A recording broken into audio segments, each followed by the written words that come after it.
Saudações aos entusiastas do esporte a motor. Este é o GP Total, desde 2001, no endereço gptotal.com.br, quando a internet ainda era só mato, e há muito tempo também nas redes sociais, Facebook, Instagram. Agora nós temos o nosso canal aqui do YouTube, youtube.com/GPTotal. Vídeos ao ar sempre às noites, de segundas-feiras, e cortes durante a semana. Hoje, eu, Lucas Giavone, transmitindo aqui da minha querida Sorocaba, interior de São Paulo, tenho a companhia dos meus queridos amigos João Carlos Viana, da capital do Ceará, cujo nome não vou proferir, e o meu querido amigo Márcio Madeira da Cunha, transmitindo de Nova Friburgo, região serrana do Rio, com a pauta de hoje, o mês de maio. Quando chega o mês de maio, a gente pensa em 500 milhas de Indianápolis, e não só isso, uma programação inteira de Indianápolis que já faz alguns anos, inclui também a corrida no circuito misto, que usa aquele trecho do oval, só que ao contrário. A gente teve a corrida deste fim de semana, a gente vai dar uma pincelada sobre isso e vamos falar sobre as perspectivas da Indy e deste mês de Indianápolis, que vai ter mais uma edição da Indianápolis 500, corrida que ocorre desde 1911. Meu primeiro boa noite para João Carlos Viana. Meu amigo, chegou o mês de maio. Como é a sua expectativa de Indianápolis? Boa noite, Lucas. Boa noite, Márcio. Boa noite quem nos assiste, ou bom dia ou boa tarde. A expectativa é a melhor possível. Juntamente com o Le Mans, a maior corrida do esporte a motor. Então, é uma corrida sensacional. 3 horas em altíssima velocidade, a 300 e traralá quilômetros por hora. Tem também a parte dos acidentes, né?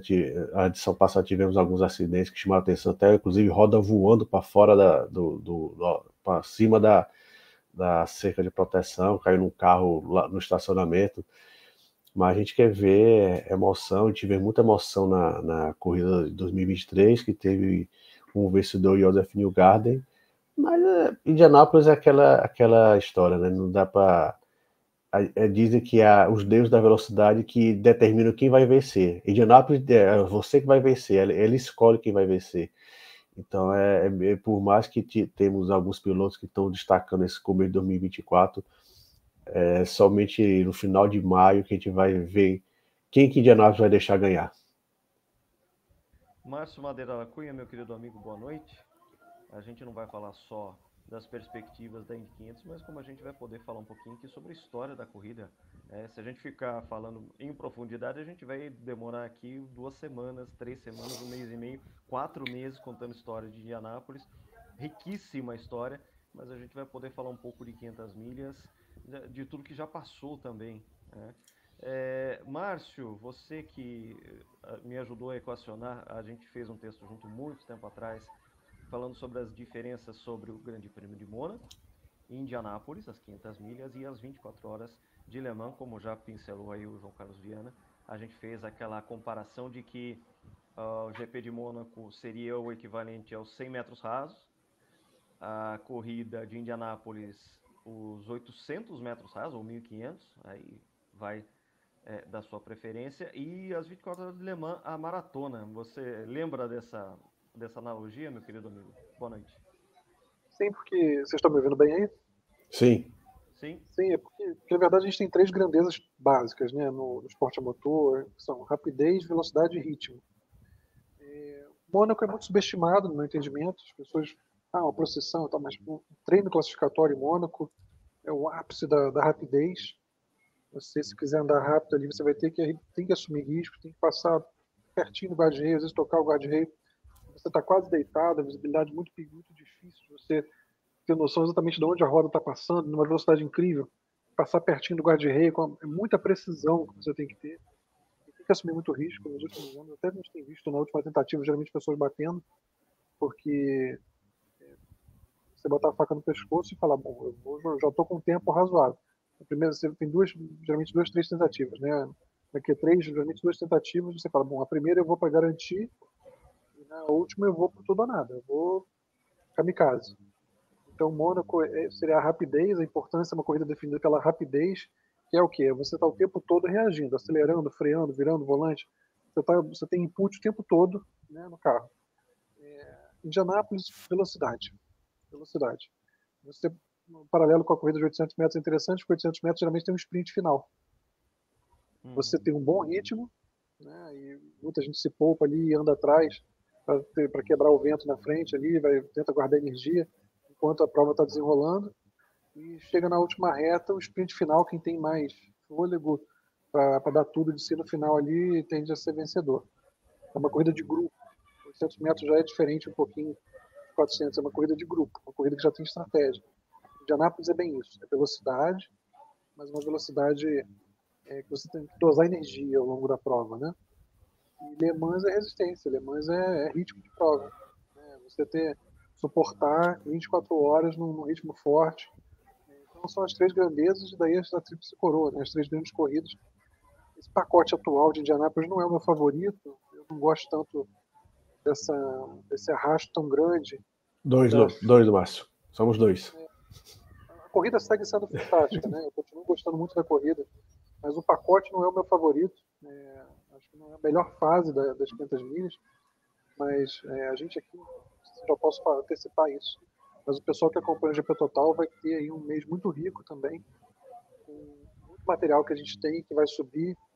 E algumas pessoas que entendem um pouco do assunto, tal de Emerson Fittipaldi, tal de Raul Boesel, deram entrevistas aí exclusivas pra gente. E fica o convite, pessoal de casa, pessoal que curte, não só curte o GP Total, curte esporte motor, mas que curte informação profunda, não tem medo de um vídeo mais longo, né? Apesar de que são cortes que a gente está falando, mas pessoal que gosta de entender bastante do assunto, fica o convite aí para acompanhar o GP Total nesse mês de maio, porque muita coisa exclusiva, muita coisa de primeira qualidade. Então já vamos falar, vamos dar a notícia então, já que a gente colocou aqui. Já deu spoiler, Márcio já.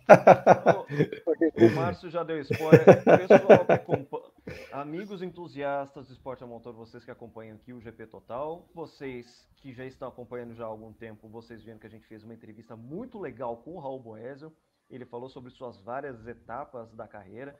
E ele falou bastante sobre suas experiências de 500 milhas de Indianápolis. A gente está preparando cortes especiais para que vocês acompanhem esses trechos específicos em que o Boesel fala das 500 milhas. Ele fala bastante da edição de 1989, ele fala bastante da edição de 1993 e a gente vai ter também os cortes mais especiais possíveis com o Emerson Fittipaldi falando sobre Indianápolis. A gente fez uma entrevista com ele, na verdade, em duas partes. Foram duas ou três? Foram 3 partes. 3 partes, pois é. Foi um material riquíssimo que o Emerson nos deu uma entrevista quando a gente fez uma live de YouTube. Do Facebook. Isso no ano de 2020, durante a pandemia, foram 3 aí encontros com o Emerson em lives do Facebook, que a gente recuperou esse material, baixou o material e a gente vai agora colocar aqui em nosso canal de YouTube. A gente vai começar a soltar esses trechos desse riquíssimo material que a gente teve com o Emerson nestes encontros. A gente vai começar pelos trechos em que ele fala sobre Indianápolis. Para quem acompanha o canal e para quem não acompanha, ligue o sininho com as notificações, continue acompanhando aqui, porque a gente vai ter um mês de maio muito rico na nossa parte de cortes também. Vamos ter Raul Boesel falando sobre suas experiências em Indianápolis. Ele foi sim um quase vencedor, passou perto de vencer justamente nas 2 ocasiões em que o Emerson Fittipaldi venceu. Ou seria uma vitória brasileira ou vitória brasileira. Aliás, a edição de 89 a gente já vai dar uma pincelada aqui, porque é uma edição que está para completar 35 anos. Não é todo dia que a gente comemora um aniversário desse, da primeira vitória brasileira nas 500 milhas, aquele final épico contra o Al Unser Jr. A gente já vai chegar nesse assunto aqui na pauta, mas de qualquer forma fica o convite a todos que acompanham o GP Total para que realmente coloquem a notificação do canal ativa para que vocês não percam esses cortes que a gente vai colocar daqui para frente neste mês de maio com a temática das 500 milhas de Indianápolis. Vamos para a pauta aqui rapidamente. A gente já teve atividades em pista no mês de maio. A gente teve 2 treinos abertos de Indianápolis. Na verdade, a gente teve um só porque o outro deu chuva. E a gente teve, logo em seguida, neste fim de semana, o treino e a corrida do GP Indianápolis, que é aquele que é disputado no circuito misto. João Carlos Viana, vamos falar sobre essa corrida que teve o Alex Palou como vencedor. Será que ele vai varrer o mês de maio? E em 2023 ele bateu na porta, né? Porque ele fez a pole nas 500 milhas de Anápolis do ano passado, ele teve um problema nos boxes, ele foi atingido por Rinus VeeKay nos boxes, caiu para o último e ainda chegou em quarto lugar. Então, e o Alex Palou em 2021, na vitória do Hélio Castro Neves, ele chegou em segundo lugar, brigando com o Hélio. E naquela ocasião, o Alex Palou ainda estava, acho que, no segundo ano da Indy. Então, o Alex Palou é bicampeão, mas como você sempre sabe, né, que nos Estados Unidos, muitas vezes o vencedor das 500 milhas de Indianápolis é muito mais conhecido que o campeão. Então, com certeza, o Alex Palou vai vir muito forte, vai querer vencer para se consolidar como o principal nome da Fórmula Indy da atualidade. Ele venceu a corrida, ele largou na pole, mas ele não largou bem, foi ultrapassado pelo Christian Lundgaard, depois pelo Will Power, mas na base da estratégia, foi uma corrida muito estratégica, não teve muitas bandeiras amarelas. O Alex Palou venceu, uma exibição bem forte do espanhol, então ele já aparece como um dos favoritos, mas como eu falei, no mês de maio de Indianápolis, nem sempre o piloto mais rápido ou o piloto dominante vence. E um exemplo claro disso é o companheiro de equipe dele, que é o Scott Dixon. Ninguém tem dúvida que o Scott Dixon ele é um dos maiores pilotos da Indy, tá ali com o Eddie Ford e o Kimi. Ele só venceu o Indianápolis uma vez. E várias vezes ele já dominou a corrida e aconteceu alguma coisa, até nos recentes. Ele já é um veterano, já vai completar 44 anos, e ainda assim ele permanece forte. Ele chegou, se não me engano, em quinto ou sexto lugar nessa corrida.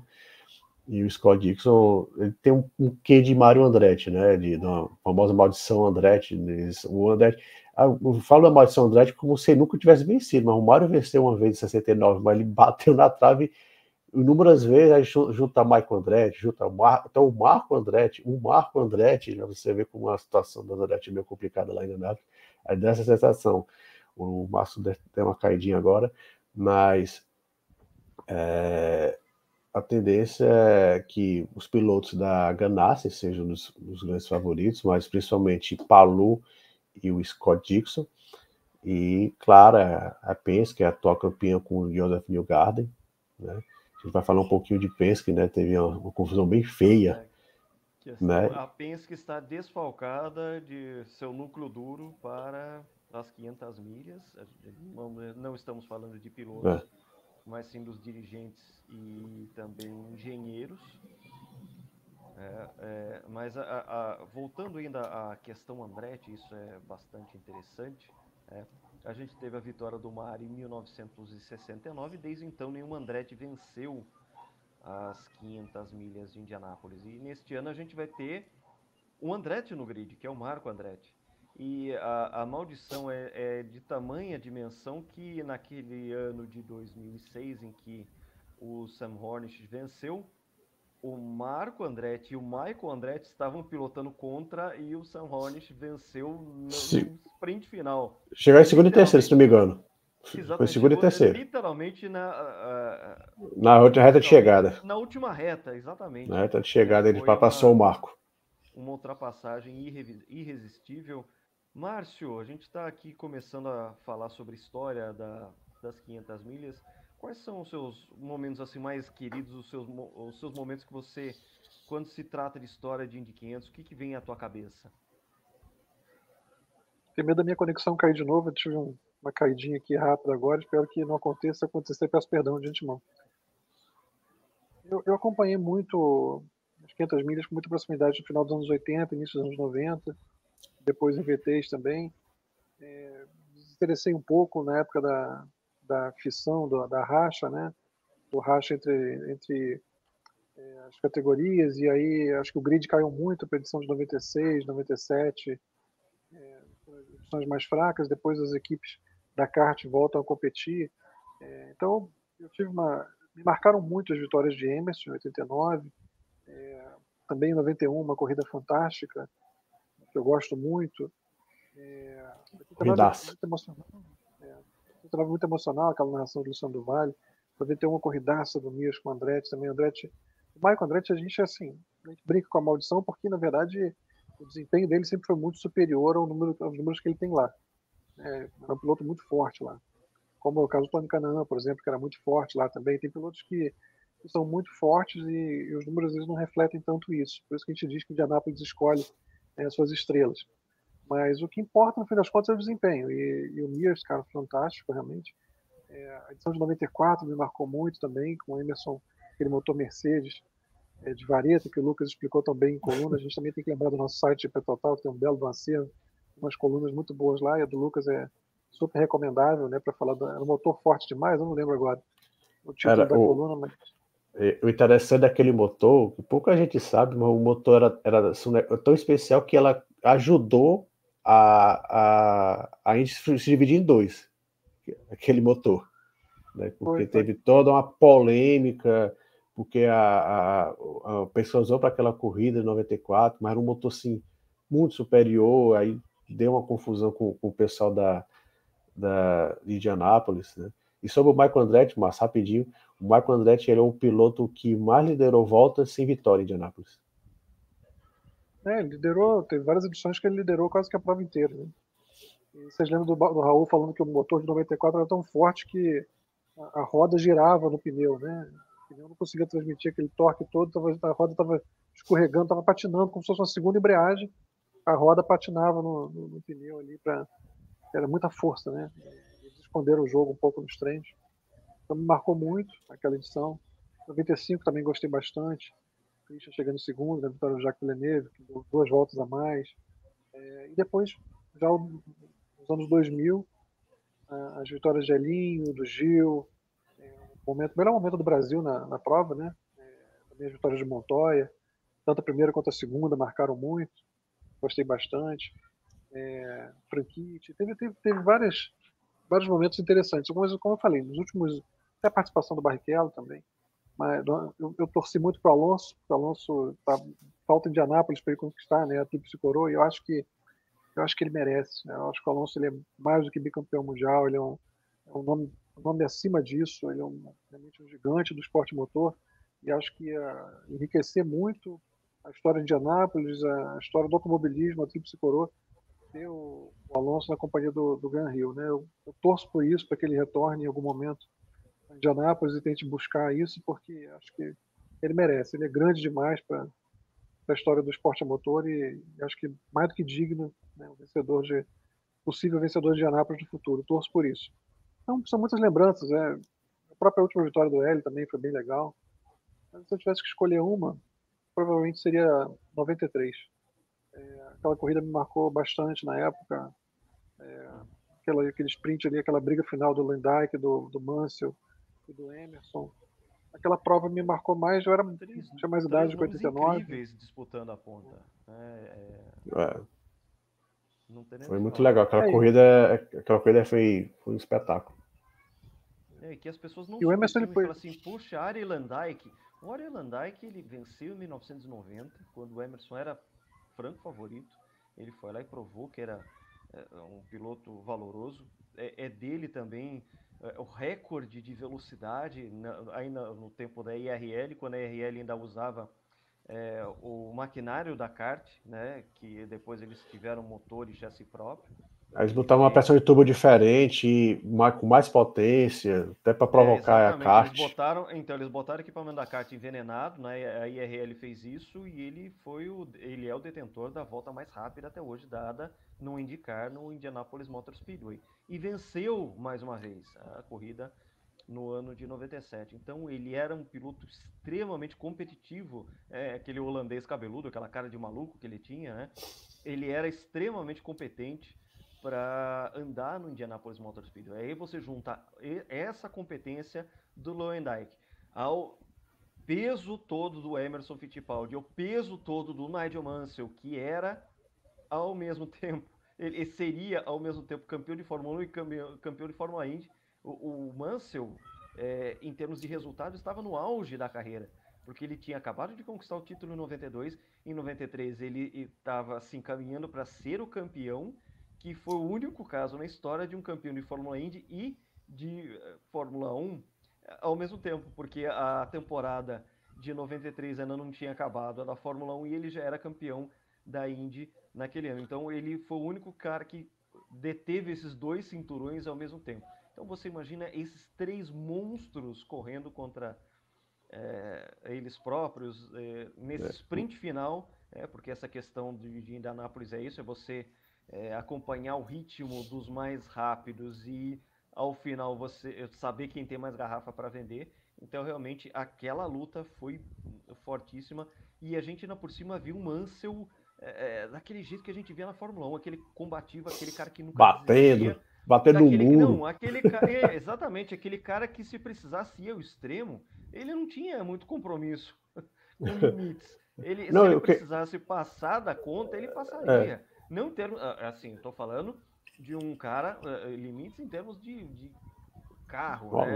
Mas agindo em extremo fair play também. Foi uma luta limpa, mas uma luta incrível entre esses 3 caras que estavam, inclusive, com equipamentos diferentes entre si.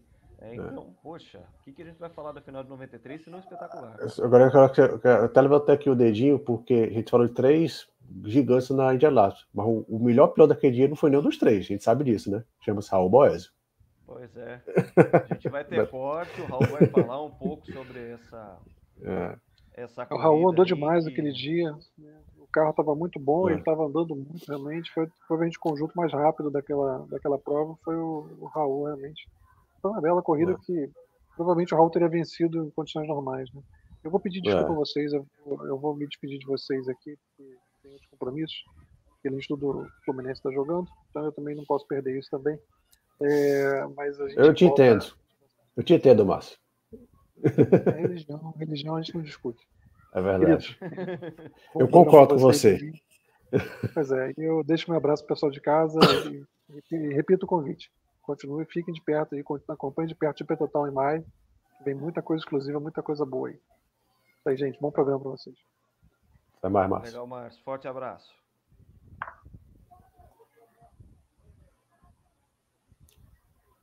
Continuemos com histórias, João. E você, quais são suas melhores memórias de Indianápolis?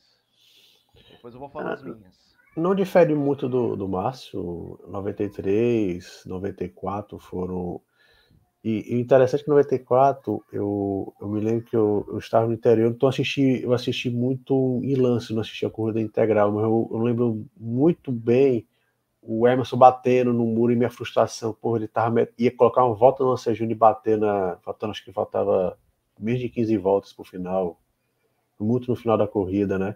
E foi naquele ano, e no mês de maio de 94, quer dizer, tinha nem um mês que você não tinha morrido, então ia ser uma vitória assim muito pesada, né?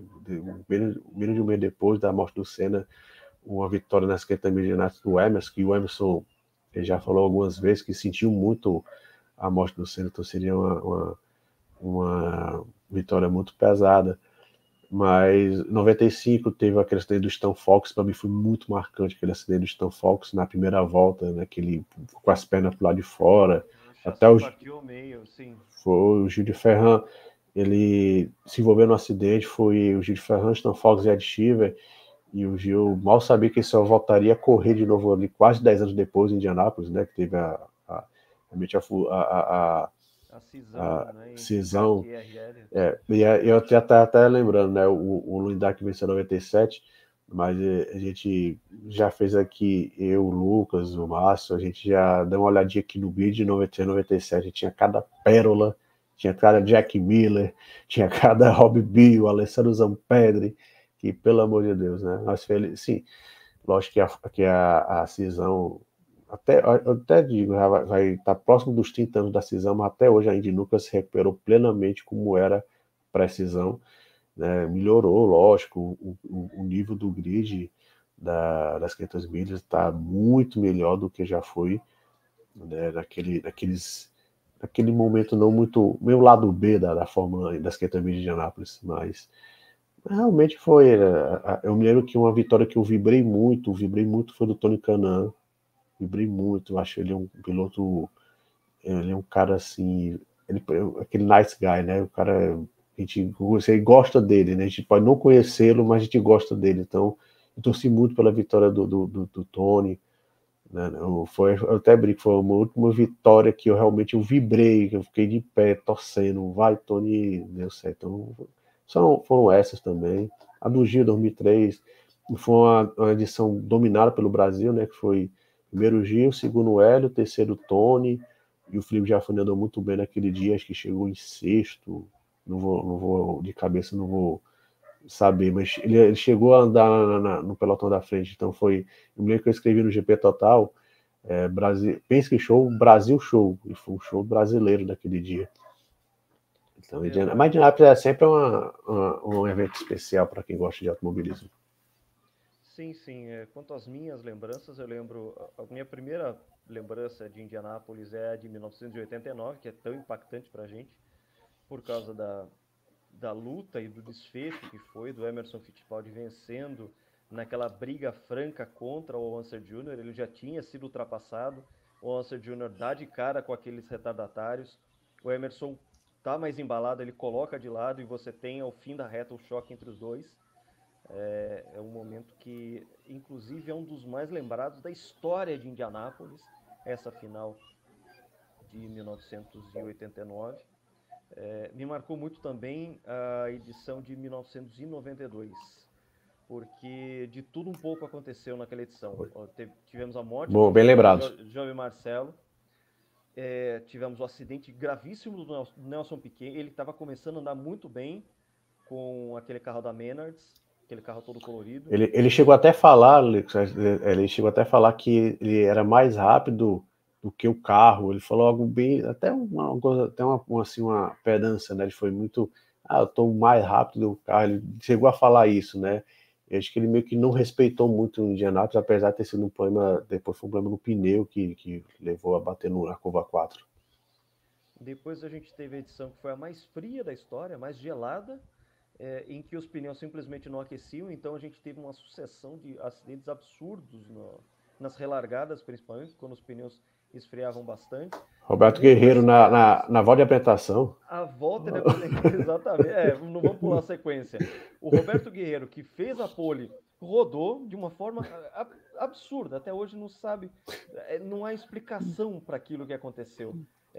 Uma coisa muito parecida com o que o Kevin Colgan fez em 82, inclusive, que ele nocauteou o Mario Andretti e o AJ Foyt. Só. Dois monstros sagrados do automobilismo americano. Ele nocauteou antes da bandeira verde em 1982. Ele era a grande promessa da equipe Penske, ele era o novo contratado, ele era o novo companheiro do Rick Mears, e me apronta uma dessa. E acabou, coitado. Não, torrou a carreira dele naquilo ali, acabou. Ele até tentou. Ele até andou bem em 1986, que foi aquela corrida que o Bob Rahal venceu. Ele acabou derrotando o Colgan e derrotou o Rick Mears. Mas assim, 92 foi muito marcante porque foi uma sucessão de coisas. A gente acompanhou aqui no Brasil por causa do acidente do Nelson Piquet, que foi muito grave, teve uma grande repercussão aqui. Do Rick Mears também, do Rick Mears bateu muito forte no treino também, que ele até visualmente foi um acidente mais feio que o do Piquet, que ele capotou e a reta oposta todinha virado, e ele se machucou, e até por isso ele meio que se aposentou no final daquele ano. Ele bateu na corrida também. Ele tinha... O Rick Mears é uma coisa impressionante, a gente já vai falar sobre ele, mas só para acabar o 92, a gente teve essa rodada do Roberto Guerreiro, a gente teve muitos acidentes nas relargadas, inclusive o Rick Mears acabou abandonando por ter sido envolvido num desses acidentes de relargada, o próprio Emerson também. E a gente teve um final de corrida alucinante entre o Al Unser Jr., que estava de chassi Galmer, que era um chassi alternativo. O pessoal da época usava Lola, o pessoal usava Penske. Eram os melhores chassis da época. O Galmer era um chassi independente que ele era inclusive muito ruim, mas ele acabou despontando ali numa daquelas quebras do Michael Andretti, também o Michael Andretti andando bem pra caramba até quebrar, e ele disputou a ponta contra o Scott Goodyear, que tinha largado em último, porque ele tinha também aquelas situações de qualificação de Indianápolis, que ele herda o carro e daí não é ele que foi bumpado. qualifica, e ele foi bumpado, pegou outro carro, ele largou em 33º, e ele quase venceu a corrida, o que seria uma coisa ainda mais louca. Foi a segunda chegada mais apertada da história, né? A gente teve em 92, não é a primeira, João? Eu acho que a do Marco Andretti, acho que a do Marco Andretti se não foi a primeira, a segunda. A do Unser Jr. continua sendo a mais apertada. Até então tinha sido a de 82, que foi do Gordon Johncock vencendo o Ricky Mears, naquele episódio em que o Kevin Colgan fez um estardalhaço lá, marmotagem lá no começo do grid.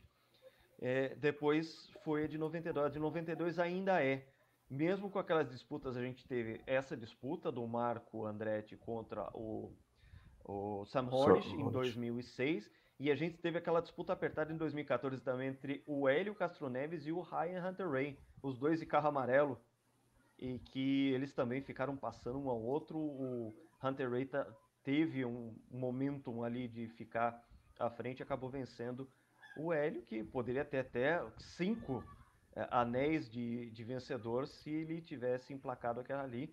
O Hélio que bateu na trave em outras ocasiões também, e que provou ser um cara também, a tal coisa, né?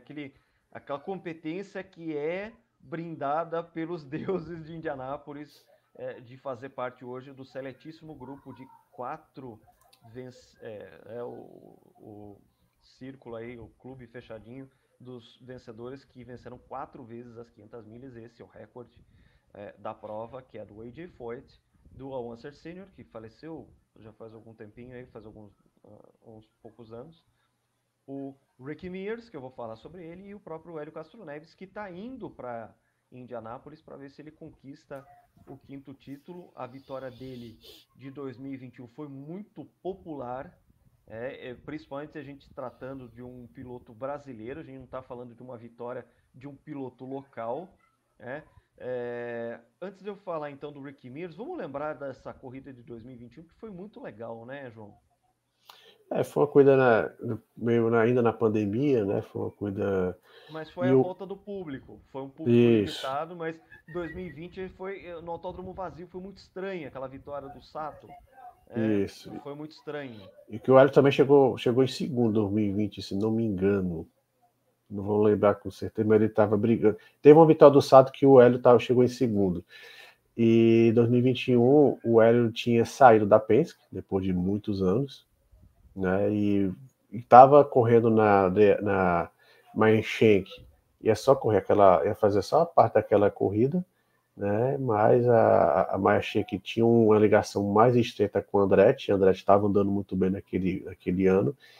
E o Hélio usou sua experiência e venceu, bateu na ocasião o Alex Palou, que era um segundanista na Indy, né? Foi aquela disputa que vem marcando os últimos anos, que até o Márcio falou que não gosta, eu não gosto, o Lucas também não gosta, que essa muita pressão aerodinâmica, então fica aquela rabiola de pipa a corrida toda, todo mundo andando junto em pack, né? Então tem aquela os pilotos se desgarrando, vencendo com grandes diferenças, como tinha até a década de 90, né? Então hoje os pilotos andam junto a corrida inteira, e tem anos, inclusive, que acho que foi em 2016 que o Simon Pagenaud venceu, praticamente de ponta a ponta, porque era tanta pressão que ninguém conseguiu ultrapassar ninguém. Então o Simon Pagenaud despachou todo mundo.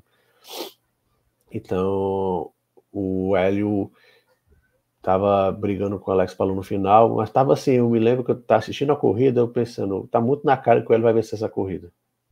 Tava escrito, tava assim, ele estava ali primeiro, segundo, terceiro, quarto, aí quando ele caía ali para quinto, rapidamente ele já estava recuperando posição. Tava muito na cara que ele ia vencer aquela corrida, né? Então, apesar de que eu tenho uma posição um pouquinho polêmica, né, sobre o Hélio, o Lucas sabe, que não vou, lógico, eu não vou chegar aqui e dizer que o Hélio não merecia vencer as 4 corridas, mereceu. 2002 teve muita polêmica, ele também tem esse lado, né? 2002 teve uma polêmica grande. Ele também teve 2 ou 3 vice-campeonatos, 3 vice-campeonato, campeonato à parte, né? Chegou algumas vezes em segundo lugar. Mas, assim, você comparar o Hélio, por exemplo, com o AJ Foyt, com o Rick Mears, o Alce Senior, alguns degraus abaixo desses três gênios, mas é fato que o Hélio tem 4 vitórias e vai tentar a quinta vitória, apesar de que ele vai estar na Meia Shank. Lembrando que o Hélio é um dos donos da Meia Shank, ele tem uma participação acionada na equipe. A equipe que ano passado tinha o próprio Hélio se compaginou andando lá atrás a coisa inteira, a temporada inteira, inclusive nas 500 milhas, que é uma especialidade do Hélio. Ele não andou bem no ano passado. Mas esse ano a equipe deu uma recuperada, né? Tá com o Felix Rosenqvist, ele tá sempre se classificando bem. É aquela história, o Rosenqvist, ele se classifica bem, ele é um piloto muito rápido, só que ele não é tão consistente, então ele não chegou nenhuma vez no pódio, ele consegue chegar top 5, mas ele ainda falta uma consistência maior, mas a Mercedes está numa situação melhor que ano passado, que pode favorecer o Hélio. Eu não sei se é a ponto de conquistar o quinto anel, né? Eu não sei também, a gente também tem que lembrar que o Hélio ele já vai completar 49 anos, né? Não sei se ele vai dar Estar tempo competitivo aos 49 anos de idade, sim. a 50, 51, você vê que ele ainda tá, você olha assim, vê que ele tá em forma e tudo mais, o tempo passa para todos, né? Então eu acredito, não sei se ele vai ter ritmo para vencer em 2024, mas em 2021 a gente falava a mesma coisa, ele foi lá e venceu. O que eu lembro bastante da corrida de 21 é que teve um determinado momento que o Hélio estava ali entre os 10, ele começou a subir, foi para a liderança e depois voltou. Foi assim, putz, ele tá com o carro que é bom para vencer. Ele tá com o carro muito bem acertado. Sim, Ele que eu foi falei. subindo, foi ultrapassou. Não, isso aí era é, metade da corrida. Ele um pouquinho depois da metade, ele começou a subir, oitavo, sétimo, sexto, quinto, quarto, terceiro, segundo, primeiro, e daí ele já foi ultrapassado de novo, voltou, foi lá para terceiro, quarto, quinto.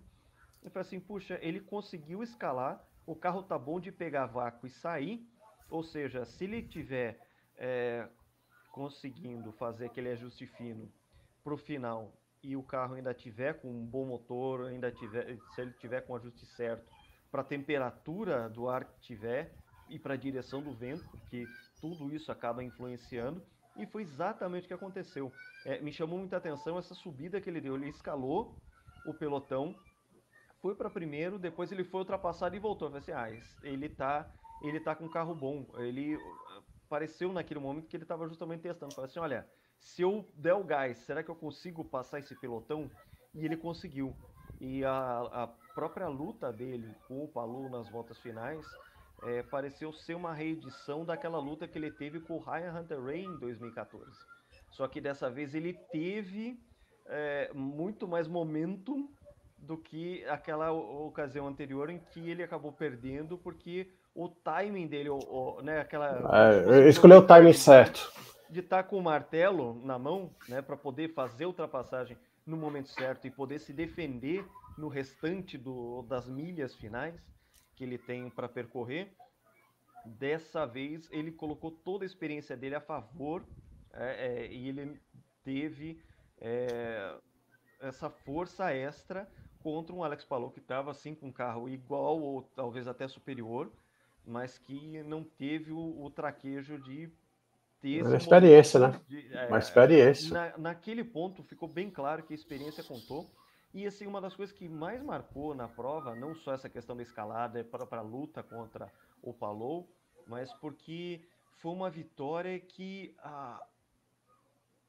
o Indianapolis Motor Speedway comemorou com ele. Foi uma coisa.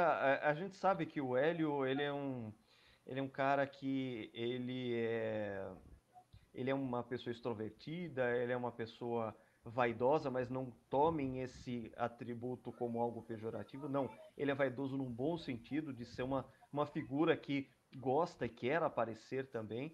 Mas assim, a apoteose de comemoração foi uma coisa muito interessante, porque Indianápolis inteiro vibrou com ele, a gente teve aquele beijinho de bênção do Mário Andretti. Mário Andretti, foi muito marcante. Foi uma coisa incrível também, foi uma coisa espontânea, ele comemorando e sobe na grade, que é a marca registrada dele.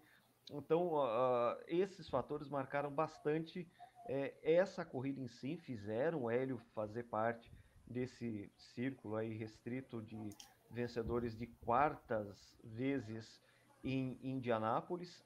Claro que a gente sabe que um quinto título está muito difícil, porque a gente não sabe até que ponto a Meyer Shank vai ser competitiva, assim como a gente não tem muita perspectiva para o Pietro. O Pietro está tendo um começo difícil na Rahal, só que a gente lembra que a Rahal teve muitas dificuldades ano passado para classificar seus carros nas 500 milhas, né, João? Na verdade, o Graham Rahal só participou da corrida porque o Stefan Wilson bateu com a agora não vou lembrar o nome dela. Ela tem uma Isso, bateu, ele machucou as costas e o Graham Rahal foi bumpado até pelo Jack Harvey, companheiro de equipe dele. A Rahal ficou com a última fila. Né? Eram 3 pilotos, 2 pilotos que conseguiram ficar foram para a última fila e andaram mal a corrida toda, né? E ano passado o Lundgaard também foi muito bem, né, no circuito misto, acho que foi até pole, mas chegou no oval, os 3 carros andaram para trás, foram muito mal. Então é um ponto de atenção para o Pietro, né? E a segunda corrida dele, já tinha participado em outra oportunidade com a Dale Coyne, mas ele é o piloto júnior da equipe, né? Apesar dele já ter bastante bagagem, já está muitos anos aí, ele passou muitos anos na Haas como piloto de teste, né? Participando de outras categorias. Então o Pietro, e o começo dele na Rahal realmente não é algo assim que chame a atenção, não está sendo um início auspicioso para o Pietro, claramente atrás do Christian Lundgaard, que é o piloto querido da equipe, né? Ele era piloto da Fórmula 2, até o piloto da Renault Alpine, ele se transferiu para a Indy, e claro, o Graham Rahal, o filho do dono, também tem toda uma atenção, mas o Pietro, ele tem que prestar bastante atenção nisso, até porque não temos 33 carros, são 34 carros largando, então alguém vai ser bumpado e o Pietro tem que ficar ligado para ele não ser que ano passado o bumpado foi o filho do dono. Pois tem esse detalhe também, são 34 inscritos para essa edição 2024 das 500 milhas, sendo o grid de 33, a gente vai ter o bump. As classificações vão ser feitas durante o fim de semana, a gente vai ter pole day, a gente vai ter, né, a definição de grid depois, o pole day, a disputa pela pole position neste fim de semana, e no domingo seguinte a gente vai ter a edição de 500 milhas. Falamos sobre várias coisas e agora eu quero falar um pouquinho sobre Penske. Vamos falar aqui sobre Penske, né, João? Porque a gente teve uma grande polêmica no começo do ano a respeito do uso do push to pass. Mudaram-se algumas regras e a Penske infringiu as regras de uso do push to pass, como se eles tivessem ali vou mal comparar, como se eles tivessem um software irregular que permitisse o uso do push to pass em situações que não eram as permitidas no atual regulamento. De largadas e relargadas, você não se pode usar o push to pass. Só para quem não está muito familiarizado, né? Às vezes a pessoa assiste mais Fórmula 1, não vê a Indy. Push to pass, ele é um DRS, eu gosto de dizer, o DRS mais justo, porque você aperta um botão, você aumenta a potência do motor por alguns segundos, só que você tem uma determinada tempo para usar esse push to pass, são 200 segundos por corrida, então o piloto fica apertando lá por alguns segundos, ele vai aumentar a potência do motor. Só que o piloto pode usar tanto para atacar como também para defender. Por isso que eu acho mais justo. E o que aconteceu na ocasião foi que a Penske estava junto com a Indy e outras equipes fazendo testes para o novo sistema híbrido, né? Para quem assistiu nossa live, nosso vídeo junto com o Lucas Cairoli, junto com o Arlindo Silva. Grandes amigos, a gente já manda um abraço para eles. Eles são amigos muito próximos, acompanham também aqui o nosso conteúdo. Para quem lembrar do nosso vídeo sobre a Indy, né? O sistema híbrido vai entrar na Indy no meio da temporada, então a Penske estava fazendo testes e pelo que consta, eles mexeram no software em que era possível você usar o push to pass durante as largadas e relargadas. E isso fez com que o Joseph Newgarden e o Scott McLaughlin fizessem dobradinha na corrida de St. Pete, que foi a primeira etapa do ano da Indy 2024. E 40 dias depois percebeu-se que vamos lá, o erro continuou, Long Beach percebeu e os dois foram desclassificados talvez no maior escândalo da história gloriosa da Penske, que mais de 50 anos que a Penske está no automobilismo, foi o maior escândalo, e isso é superdimensionado. Por quê? Porque o Roger Penske é simplesmente o dono da Indy e das 500 e do circuito de Indianápolis. Então isso foi um negócio que foi muito, causou um grande rebuliço. Não devemos esquecer que há críticas ao Roger Penske como a gerenciamento da categoria em si. O Michael Andretti vociferou recentemente, olha, se for continuar assim, melhor você vender a Indy.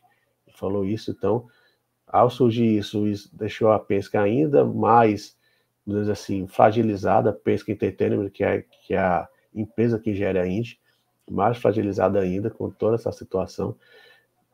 E os pilotos se ficaram como vítimas. O Joseph Newgarden deu uma entrevista coletiva quase chorando. Mas o interessante foi que o Colton Herta, que chegou logo atrás da equipe Penske em St. Pete, falou logo depois, isso é besteira, cara, isso não existe e tal. Ele falou besteira, entendeu? Então foi uma polêmica muito grande, né? Então, era a equipe principal da Indy, a equipe mais famosa, a atual campeã das 500 milhas de Indianápolis.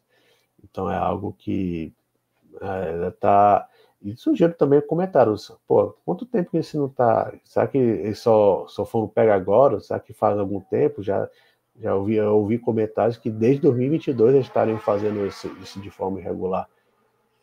Então foi um escândalo, foi um negócio que manchou a gloriosa história da Penske na Indy. A gente teve engenheiros sendo suspensos e o próprio Tim Cindric, que é presidente da Penske. A gente tem o Roger Penske como CEO geral e o Tim Cindric sendo o cara praticamente logo abaixo, o segundo em comando do Roger Penske, ele também sendo suspenso por 2 corridas, ou seja, esse grupo que fez parte e que foi suspenso pela Penske, esse pessoal não vai participar das 500 milhas de Indianápolis, eles não estarão envolvidos com as atividades da Penske nas 500 milhas. Você acredita que a Penske, mesmo assim, entre como uma das favoritas? Eu vou colocar as minhas aqui. Favoritas, Ganassi vai estar muito forte. A Penske, eu acredito que mesmo tendo esses desfalques, tendo essa mira, né, estando na mira, né, estando com essa vidraça tão grande, vai também andar muito forte, talvez não para vencer, mas para estar entre os grupos. Eu acredito que a McLaren também esteja forte, e para mim a Andretti aí fica com uma grande dúvida se ela vai conseguir um acerto bom para esse ano ou não, porque eles também são muito inconsistentes, tem alguns anos que eles vão muito bem, outros que eles simplesmente não conseguem encontrar a pista. A McLaren ano passado andou muito forte, foi na verdade a grande derrotada daquelas 500 milhas, porque estava com carro para realmente vencer e acabou nada. O Pato Ward que também não ajudou muito, né? Então o ataque para o Marcus Ericsson totalmente otimista, bateu, brigando pela primeira posição. Ele poderia ter vencido aquela corrida, o Pato Ward. Mas é um piloto, mas com certeza, acho que o power rank das 500 milhas é esse. Eu acho que o Paulo vai vir muito forte. Ele vai querer vencer essa corrida até para se colocar ainda maior dentro da Indy. Tem o Scott Dixon querendo acabar com essa Maldição própria maldição. dele. E quanto a Penske, respondendo aqui sua pergunta, Lucas, é difícil dizer, porque o pessoal que foi suspenso foi como se, levando para a Fórmula 1, é como se o Adrian Newey fosse suspenso. O Adrian Newey e a Hannah Schmitz, que é a estrategista-chefe da Red Bull, elas não vão estar suspensas e não vão participar da estratégia. O Jean-Pierre Lambiase também. Então, para o pessoal ter noção de que quem está suspenso não é o cara que está servindo os café lá na Penske, que são os caras que, você falou, o núcleo duro, é o pessoal que está no alto, mais alto da hierarquia dentro da equipe Penske. Então, eu acho que isso pode fazer sim uma diferença, né? O Josef Newgarden, depois do anúncio da desclassificação dele, ele não andou bem em nenhuma corrida, nem em Barber, nem em Long Beach, né? Muito menos agora em Indianápolis. Ele estava andando para lá de 20º, foi muito mal o Josef Newgarden, que ele é o atual vencedor das 500 milhas. Né, o Will Power que está meio que... Ele que não foi desclassificado em St. Pete, né, porque ele teoricamente não teria usufruído do posto pés durante as relargadas, então foi assim, comprovado que ele não usou, mas ele perdeu o ponto no campeonato, por isso que ele não é um líder do campeonato, diga-se de passagem, mas o Newgarden não está dando bem, né? E eu acho que a falta dessas pessoas, da alta hierarquia da Penske, pode fazer sim uma diferença negativa para o capitão no final de maio. E Andretti, que você falou, se ele andar bem, eu acho que isso pode ajudar o Hélio, porque a Maya Schenck ainda tem uma ligação com o Andretti, não é tão estreita. Até conta-se que a queda da Maya Schenck, né, nos últimos anos teve muito a ver com a vitória do Hélio em 2021, né? Porque a André chegou, eu tô ajudando a equipe, ela ganha de mim no principal palco da Indy, eu sou derrotado pela equipe que eu tô ajudando, que ajuda tão boa é essa? Eles meio que cortaram, aí conta-se que agora melhorou um pouquinho as relações, ano passado teve a Machine também teve um escândalo na vitória das 24 horas de Daytona, né, que foi muito feio, pegou muito mal, né, e com a própria Honda também, mas as relações estariam melhores, até porque a Maya Schenck deu um up em 2024, mas vai depender muito do que Andretti. Andretti realmente é meio que bumbum de neném, né? Que ninguém sabe o que vai poder sair dali. Né? É isso aí. Mais alguma consideração sobre Indy 500, sobre a história de Indianápolis, João? Ou a gente encerra por aqui? Ainda é meio que como fosse a pré-temporada da Fórmula 1, né? A gente tá vendo muitas coisas, mas não dá para definir. Indianápolis escolhe muito, né? Agora, uma coisa que eu ia falar, que Indianápolis está um pouquinho diferente de que antigamente era realmente um mês inteiro, né? Agora, praticamente 15 dias de treinos, né, em Indianápolis, né? Você testa muito menos. Antigamente, até a década de 90, você realmente era um mês inteiro, era praticamente 12 horas por dia com a pista aberta, não chega a ser 12, era mais umas 9 horas com pista aberta todos os dias, o pessoal treinava lá alucinadamente, agora está bem menos a situação, mas acho que não vai sair muito disso, eu acho muito difícil ter uma surpresa. A vitória do Hélio 2021 foi uma surpresa, ninguém esperava que o piloto da Maya Schenck vencesse, né? Eu acho muito difícil surgir um Sato,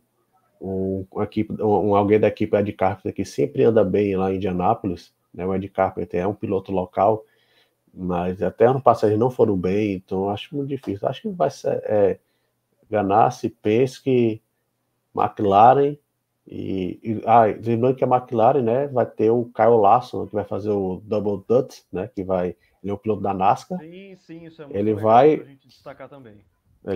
O Kyle Larson foi campeão da NASCAR recentemente, não vou lembrar, acho que foi em 2022, e ele vai correr pela McLaren, que é também de Anápolis, e vai correr para Charlotte para participar da Coca-Cola 600. Né? Então, vai ter essa atração, mas a McLaren eu acho que ainda está faltando aquele push, né? Aquele cara que seja mais clutch, os americanos chamam de ser o clutch, né? Cara que decida, né? O Pato Ward vacilou ano passado nessa situação.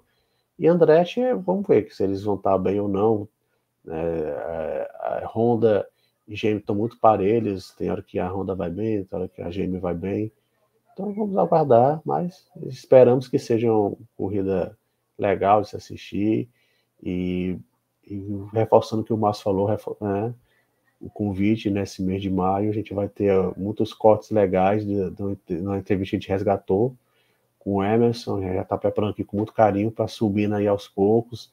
Para quem curte indie, vai achar bem legal. E também a gente tem a entrevista do Raul, tá aí, se você quiser assistir, tá aí no nosso acervo, mas a gente vai criar uns cortes, especialmente ele falando de 89 e principalmente de 93. Legal. Portanto, a gente faz esse convite para que você também, como a gente está fazendo, você entre no clima de mês de maio e acompanhe as movimentações de Indianápolis. Os treinos livres começam já no dia 14, ou seja, já começa amanhã, vai por toda a semana, dias de pista aberta. A gente vai ter as classificações no sábado e no domingo, depois mais um dia de prática no dia 20. E aí só depois na sexta-feira que vai ter o Carburation Day no dia 24, nem se usa mais carburador, mas ficou o nome e a tradição, há muito tempo a injeção, mas Indianápolis é tradição. Indianápolis é tradição, é litros de leite, é Dakar Home Again Indiana, é o hino nacional, é o avião passando por cima, um espetáculo realmente à parte. A gente vai poder curtir bastante. Até o dia 26 tem bastante coisa para acontecer. E no dia 26 a gente vai curtir bastante essa corrida que é para lá de tradicional e muito gostosa de poder assistir. É a tal coisa, João, o que eu estou fazendo é isso, esse convite para que todo mundo que acompanha a gente aqui, entusiasta do esporte a motor, que você entre no clima. Olha, tá para acontecer. Vão ter os treinos livres. Vamos ver como é que estão as velocidades dos pilotos. Quem que está despontando com velocidades maiores. Os motores Chevrolet ou os Honda estão rendendo mais. Na corrida, quem que vai ter o melhor rendimento, quem que vai ter o melhor aproveitamento de combustível, porque às vezes um motor ali, eles fazem um balance of performance, mas de vez em quando um bebe um pouquinho mais que o outro ali, uma ou duas voltas tem que parar antes. Isso tudo são as minúcias de Indianápolis. É uma prova que envolve toda essa tradição e também envolve todo esse peso histórico para quem consegue vencer as 500 milhas. É isso, pessoal. Curtindo, deixa o seu like. Com essas considerações a gente encerra mais essa live. Meu muito obrigado aqui ao meu querido amigo João Carlos Viana, reforçando. Meu muito obrigado também ao Márcio Madeira, que acompanha a gente aqui no comecinho desta nossa live. Por favor, os amigos, a gente pede para que realmente acione as notificações, assine o canal e assine as notificações, porque a gente vai ter cortes especialíssimos para que todo mundo entre no clima nessas 500 milhas de Indianápolis 2024. A gente vai acompanhar todos juntos e depois, claro, depois da corrida, a gente também vai fazer mais uma live para falar sobre a repercussão da prova. A gente vai estar com bastante ênfase, a gente vai passar todos os detalhes. Vai ser, claro, sempre um prazer ter vocês aqui com a gente. Este é o GP Total. Grande abraço e até a próxima.